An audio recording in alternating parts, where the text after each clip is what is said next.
আসসালামু আলাইকুম। আমার প্রিয় সম্মানীয় ভাই ও বোনেরা, আপনারা সকলে কেমন আছেন? আশা করি আপনারা সকলেই ভালো আছেন। দিনের ইলম চ্যানেলে আপনাদের স্বাগতম। আজকের এই বিশেষ পর্বে আমরা কথা বলবো কি কি কারণে আমাদের দোয়া কবুল হয় না। আমাদের মধ্যে এমন অনেকে আছেন যারা আল্লাহ তাআলার কাছে দোয়া করেন, কিন্তু দুর্ভাগ্যবশত তাদের দোয়া কবুল হয় না। চিন্তা করবেন না, আজকের এই ভিডিওতে আমরা এই বিষয়ে আলোচনা করব। নিজেকে মুসলিম বলে পরিচয় দিতে লজ্জা লাগে, ঘৃণা লাগে, আফসোস লাগে। এক যুবক ভাই আমাকে প্রশ্ন করেছে, হুজুর, আমি প্রতি নামাজের শেষে আল্লাহর কাছে হাত তুলে দোয়া করি, কান্নাকাটি করি, কিন্তু আমার দোয়া আল্লাহ কবুল করে না কেন?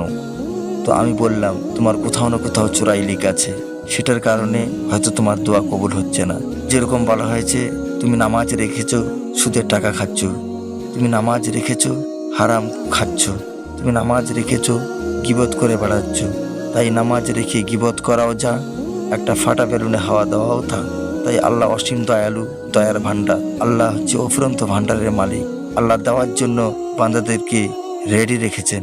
আমরা অধম মুসলিম, আমরা চাইতে পারি না, কিভাবে চাইতে হয় চাওয়ার তরিকা জানা নেই।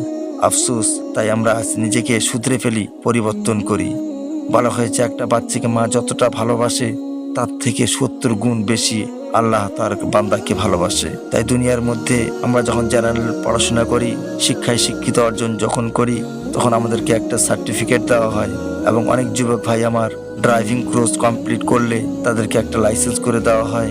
তাই দুনিয়াতে আল্লাহ আমাদের মৃত্যুর পূর্বে যেন পাকাপোক্ত ঈমান নিয়ে, পরিপূর্ণ ভালো আমলের সার্টিফিকেট নিয়ে সে অন্ধকার কবরে যাওয়া তৌফিক দান করুক। আমিন।